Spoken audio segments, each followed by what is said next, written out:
Hey everybody, it's me, Timmy Flyersguy, and welcome to this week's edition of Classic Flyers Theater. I'm your host, Timmy Flyersguy. Today's episode, I know last time we took a break from our NHL Rivals series, or should I say, our Flyers rivalry series. But in today's episode, we are going to take a look back between a not very well-known rivalry between two teams that don't really see each other that much. And I'm talking about the rivalry between the Philadelphia Flyers and the Chicago BlackHawks. So we take you back to NHL rivals, Flyers, BlackHawks.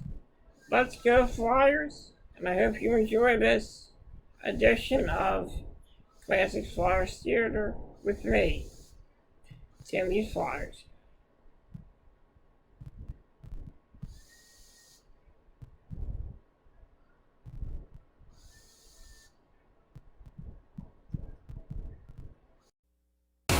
Rivalries are the lifeblood of hockey.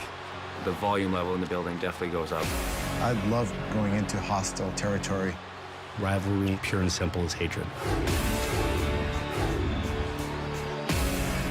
They are Second City icons. The BlackHawks are the world champions. They are the black and orange of Broad Street. Ladies and gentlemen, the Flyers win the Stanley Cup. Where one cup drought must come to an end. And one goal changes the fortune of a franchise. Patrick Kane has scored the goal. One team, one guy is still going to be left standing, and you hate to be the guy that loses.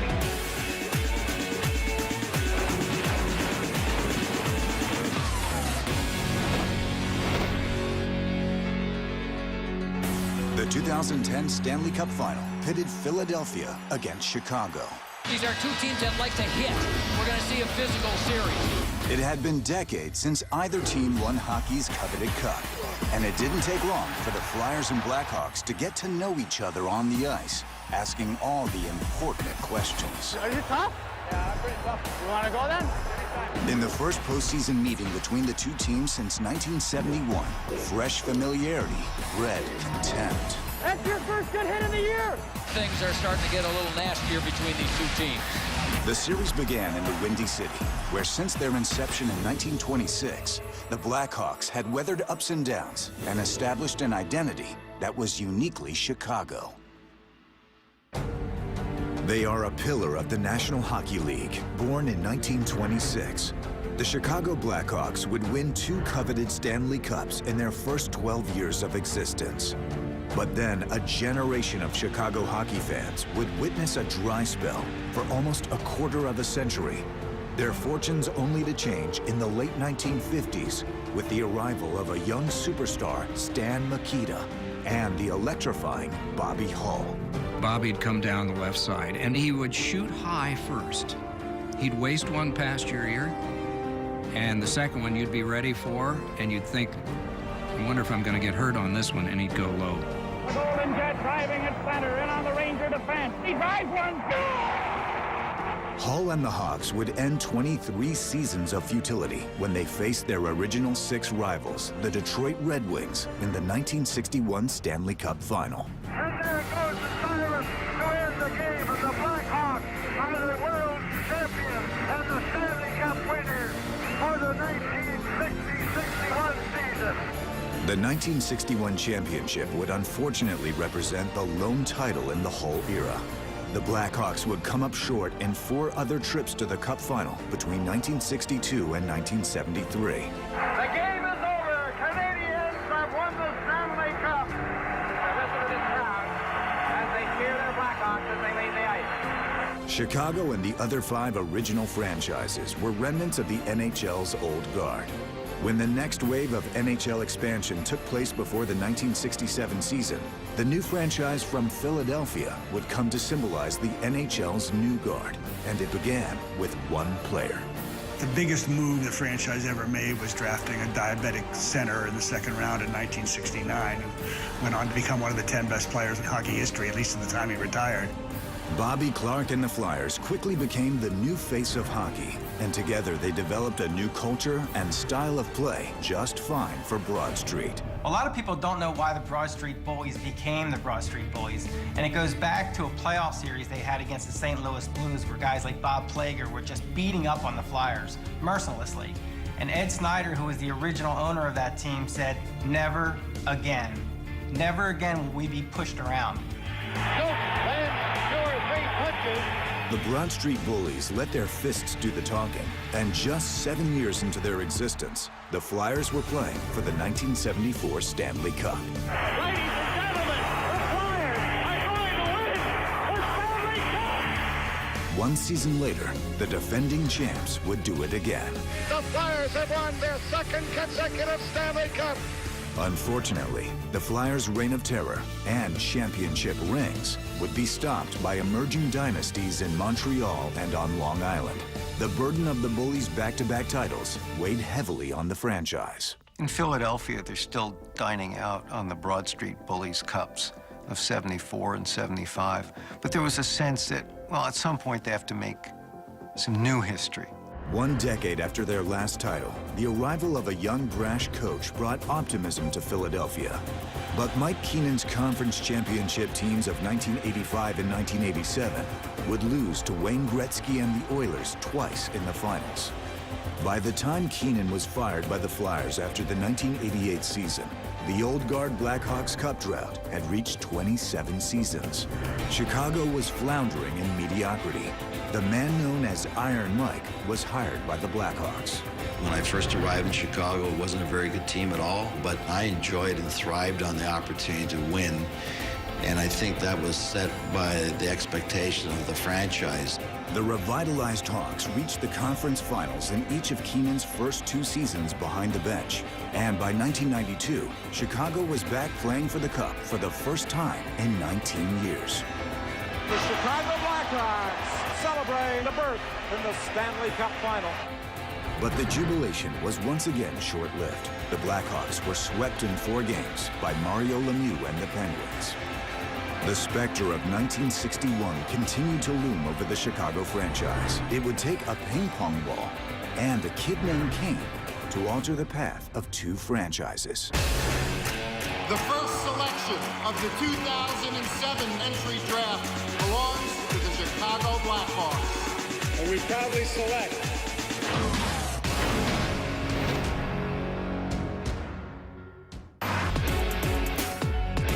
By the 2004 season, the Flyers were celebrating the 30th anniversary of their first Stanley Cup team. And they rewarded the Philly faithful with a trip to the Eastern Conference Finals, where they would be defeated by the eventual champions, Tampa Bay. But the Flyers had stockpiled talent, so much so, they were willing to part with a young fourth-liner who had trouble making a dent in the Philly lineup. His name was Patrick Sharp. The Flyers found a trading partner with Chicago in early December 2005. When the Flyers traded Patrick Sharp, it was kind of a footnote. Ken Hitchcock was the coach. Ken Hitchcock was not a big fan of young, developing rookies, so he had no time for Patrick Sharp, figured he wasn't going to develop into anything, so the Flyers ended up trading him. Sharp was joining a team where cup aspirations were a distant memory, where just making the playoffs would be cause for celebration. Chicago had been absent from the NHL's postseason 6 times in 7 seasons between 1998 and 2004. Although not immediate, Sharp's departure would impact both franchises. Patrick Sharp in a 2-on-1. He scores! As for his former team, the Flyers hit rock bottom in 2007, finishing with the worst record in their franchise's history. They were poised to have the first overall selection in the NHL's 2007 entry draft, but an unlucky bounce changed theirs and the Blackhawks' fortunes. Everything turned around when that lottery ball fell. The Blackhawks went. The luck of the bounce, you know, the ping pong ball goes another way and things change. Patrick Kane was the best player in that draft, but it was not clear how good a player Kane would be. He was scoring wonderfully for the London Knights of the Ontario Hockey League, But he was small, he seemed one-dimensional, and while dynamic, there was no guarantee he was going to fully blossom into a star. This is the first time in the history of the National Hockey League draft that the Chicago Blackhawks have had the first overall selection. You know, I remember that whole year. I think I started as like a third-round pick projected, and then I just kept going up and up. And then Chicago, I think they had the 5th worst team in the league that year, and they jumped up and stole the #1 pick. And we proudly select from the London Knights, the Ontario Hockey League, Patrick Kane. History will be rewritten, but the Blackhawks caught a break there, and they got Patrick Kane, a dynamic player, but also helped rejuvenate the franchise because of his personality, and the coupling with Jonathan Toews really energized the city of Chicago as far as hockey and that Blackhawks team. And if the Flyers get that pick, it's a whole different story. Kane went first in the draft. The Flyers, with the 2nd pick, chose James Van Riemsdyk. The next time their paths would cross on the national stage, the Blackhawks and Flyers would be meeting in the 2010 Stanley Cup. Coming up, it would not take long for Patrick Kane to make a difference. Patrick Kane, his first goal in the Stanley Cup Finals.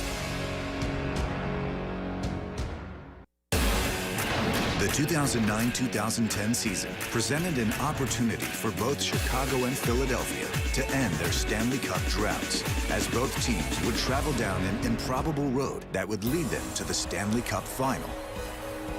I've never been in the Stanley Cup final before. We had a lot of talent. We had the ability to get there. We improved a lot of the things we needed to improve on. The Blackhawks finished the regular season as Central Division champions with 112 points. After dispatching Nashville and Vancouver, the Blackhawks swept top-seeded San Jose in the Western Conference Final. The Chicago Blackhawks are headed to the Stanley Cup Final. Meanwhile, the Flyers would need Game 82 to qualify for the playoffs, facing the New York Rangers in a winner-take-all shootout, securing the final spot in the Eastern Conference playoffs. The save by Rousseau, and the Flyers are going to the playoffs. After upsetting New Jersey in round 1, the Flyers found themselves down 3-0 against Boston before storming back to take 4 straight to win the series in 7. A comeback of epic proportions comes complete for the Philadelphia Flyers. Riding high off their victory over the Bruins, the Flyers eliminated the Canadiens in 5 games. The Philadelphia Flyers return to the Stanley Cup Final for the first time since '97. It was a final nobody saw coming. It was a fascinating kind of, matchup. I'd say they were the team that was most comparable to us, and you look at how they made it in the playoffs that year, beating all odds. So there's an intimidating factor that you're like, okay, well, as good as we play, it might not be good enough against these guys. Game 1 from the United Center in Chicago. The Blackhawks and the Flyers, the 2010 Stanley Cup Final. Every game in the playoffs seems to get bigger and bigger, and then you get to the Stanley Cup Finals, it's a whole different animal. In Game 1, the Flyers and Blackhawks would put on a prolific and frenzied scoring display. I think the teams were so skilled, they didn't quite know each other well enough, and that's why plays were working that generally would not work. What a wild game. It was a perfect storm. There are going to be lots of chances, and when you give really good players lots of chances, goals are going to go in. With the score tied at 5, the Hawks would net the game winner midway through the 3rd. The Blackhawks emerged victorious in their first Stanley Cup final game in 18 years, which led to a more physical Game 2. Everyone knew things were going to get a little more intense, a little more physical. Enter Flyers agitator Daniel Carcillo to stir the pot. Once he got back in lineup, you knew we were going to have some fun. Coach, know you're playing tonight or not? That's the coach if you're supposed to be out here. With the addition of Carcillo, he made an impact right away with his speed and his physical play. No one was safe from contact, not even Carcillo's own teammates. Carter shaking up. What a hit. Good hit. That's your first good hit of the year. That's your first good hit of the year. He was yelling and screaming, and that's great. You know, that's hockey, that's playoffs. Better have your head up in this game. Players from both teams, every opportunity they get to run somebody over, that's what they're doing. Are you tough? Yeah, I'm pretty tough. You want to go then? There's a little more hatred, there's a little more intensity stuff after the whistle. personal things that are going on between guys. Already up 1-0, Chicago would take that all-important 2-goal lead.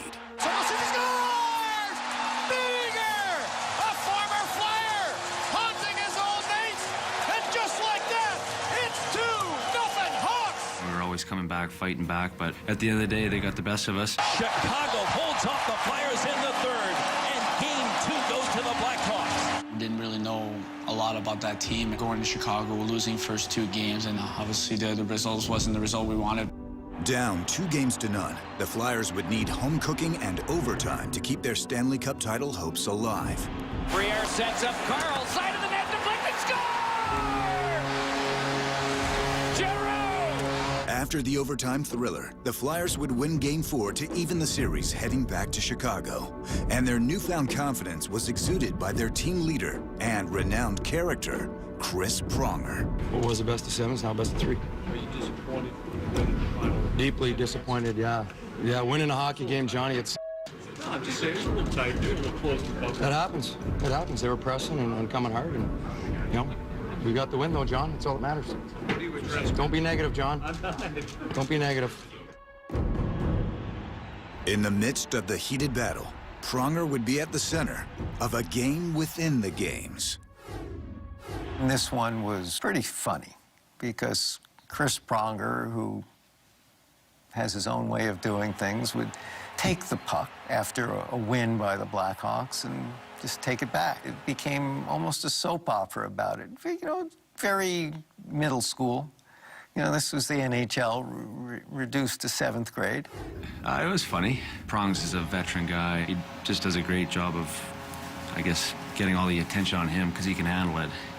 Not many people can, you know, have that rapport with the media, you know, with the referees, with the other team, and he's just, he pulled it off. Chris Pronger is a prankster, and so he'd like to get under the skin of not just his own teammates, but the guys on the other team.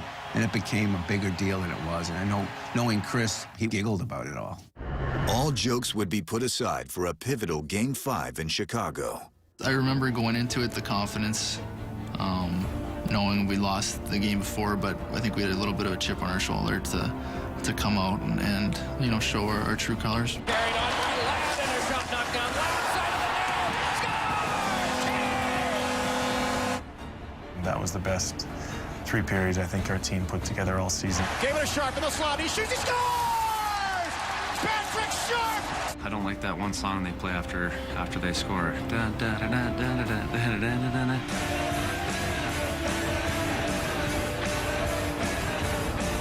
It's probably the most annoying. Can't get that song in my head because they played it 6-7 times a game there when we were playing them. The Blackhawks took Game 5 with a dominating 7-4 performance. The Chicago Blackhawks are 1 win from the Stanley Cup.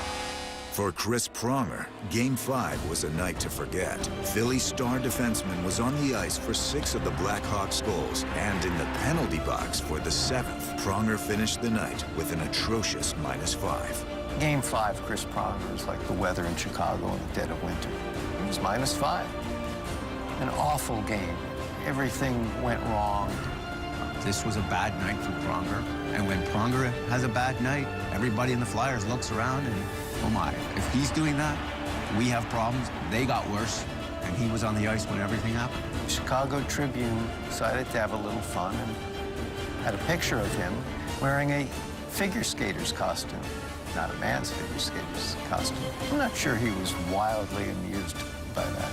Coming up, the Blackhawks try to end a 49-year championship drought in hopes of bringing the cup back to Chicago.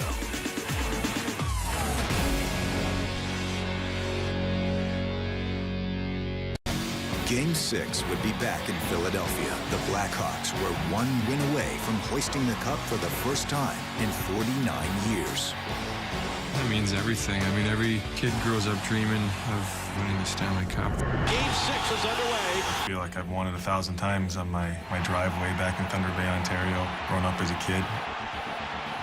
When you become a hockey player and get drafted into the NHL, that's kind of the first thing you think about is bringing a cup to that city. Shoots, deflected, they score! And what it would be like to win one yourself. The Blackhawks have a late second period 3-2 lead. Late in the third, with their season on the brink, the Flyers would answer back. Leno up with it there. Bedford in front of It would take sudden death overtime to decide if there would be a Game 7 or a Chicago coronation. And we knew we were going to get that overtime winner. At least we were telling ourselves that. If the Blackhawks get the next goal, they are the 2010 Stanley Cup champions. I think you always dream that maybe you'll be able to score a winning goal in Stanley Cup overtime. On back to be taken by Campbell.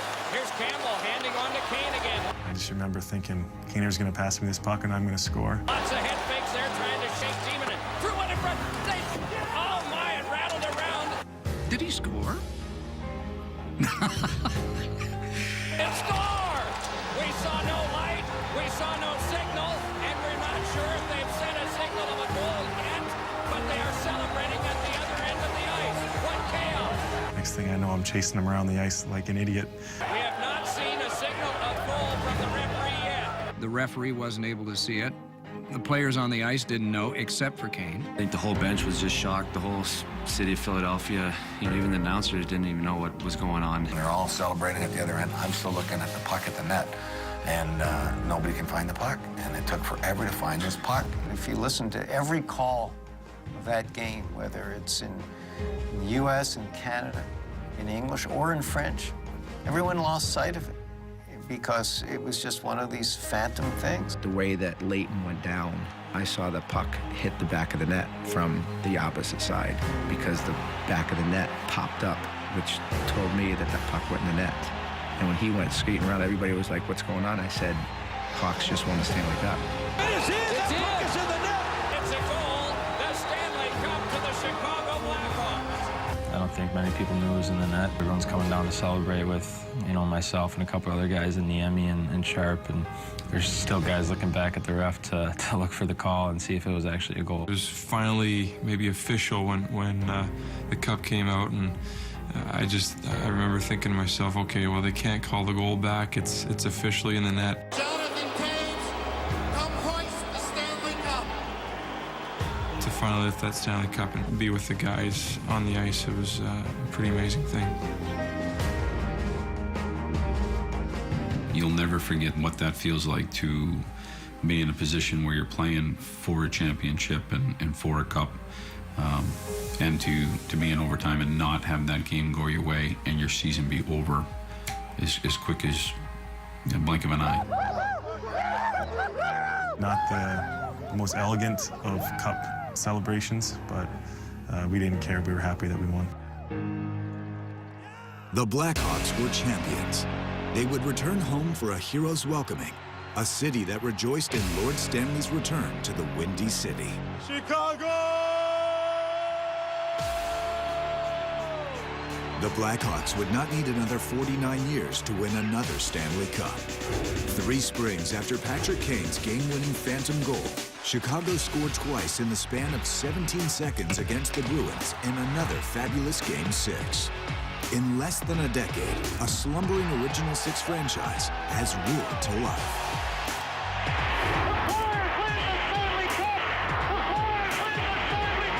But that was almost 4 decades ago. Now the Flyers, confident in their own battle-hardened skins, keep searching for that elusive mix in the hopes of enjoying another triumph down Broad Street.